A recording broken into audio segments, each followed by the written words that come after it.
نحمده ونصلي على رسوله الكريم اما بعد فاعوذ بالله من الشیطان الرجیم بسم اللہ الرحمن الرحیم۔ ناقص کے قواعد چل رہے ہیں جی۔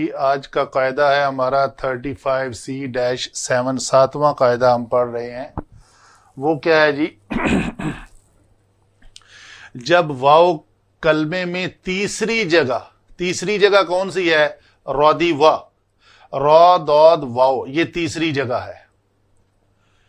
تیسری جگہ ہو جب بسبب زیادتی یعنی کوئی اور حرف ایڈ ہو جائیں تو چوتھی جگہ یا اس سے زیادہ پانچویں چھٹی جگہ پہ چلی جائے، اور شرط یہ ہے کہ اس کی حرکت جو ہے ماقبل، جو اس کے ماقبل کی حرکت، اس کو ہم ایسے لکھیں گے، اور حرکت ماقبل اس کے مخالف ہو۔ مخالف سے کیا مراد ہے؟ کہ یا کی ڈیمانڈ ہے کہ اس کے ماقبل زیر ہونی چاہیے، تو یہ زبر ہے، تو یہ مخالف حرکت ہے، تو وہ واو یا ہو جاتی ہے۔ تو یہاں پہ کیا ہے؟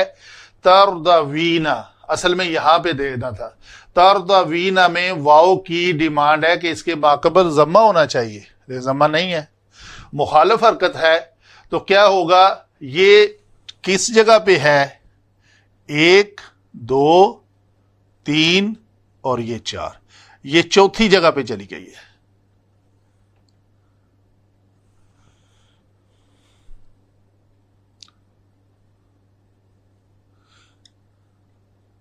تیسری پہ تھی، علامت مضارع ایڈ ہونے کے ساتھ یہ چوتھی پہ چلی گئی۔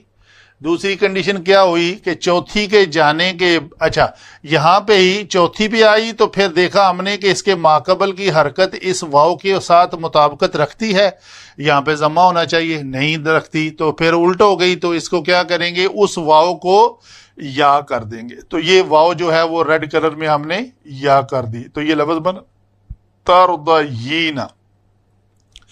تو تردینا میں یا حرف علت متحرک ماقبل مفتوح، اس یا کو الف سے بدلا، پھر الف ساکن اور یا ساکن، تو پھر ہم نے کیا کیا؟ ان دونوں میں سے کس کو گرایا؟ یہ یا تو یا مخاطبہ ہے، یہ اس کو ہم ضمیر کہتے ہیں، اس کا معنی ہے تو ایک مونس، تو یہ ہم الف کو گرا دیا، تو لفظ بنا تردینا۔ یہ لفظ آپ اس کو اس شکل میں تعلیل کے بعد پائیں گے۔ تو جب گردان کرتے ہیں ہم تو سامع یسمعو کے وزن پر، یہ بات تو ہم پہلے ہی قاعدہ نمبر 2 میں ایکسپلین کر چکے کہ رودیوا سے رودیہ کیسے ہوا۔ تو رودیوا سے رودیہ بنا اور رودیہ یردایو، تو اگر گردان کریں تو یہ کون سا صیغہ ہے؟ یہ صیغہ ہے ہمارا واحد مؤنث حاضر کا۔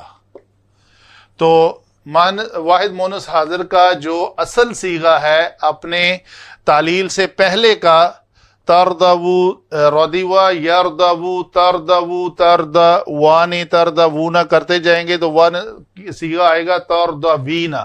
تو تردوینا تعلیل کے بعد تردینا ہو گیا۔ وہ کیسے ہوا؟ یہ قاعدہ آج کا اس چیز کو ایکسپلین کر رہا ہے۔ وما علینا الا البلاغ۔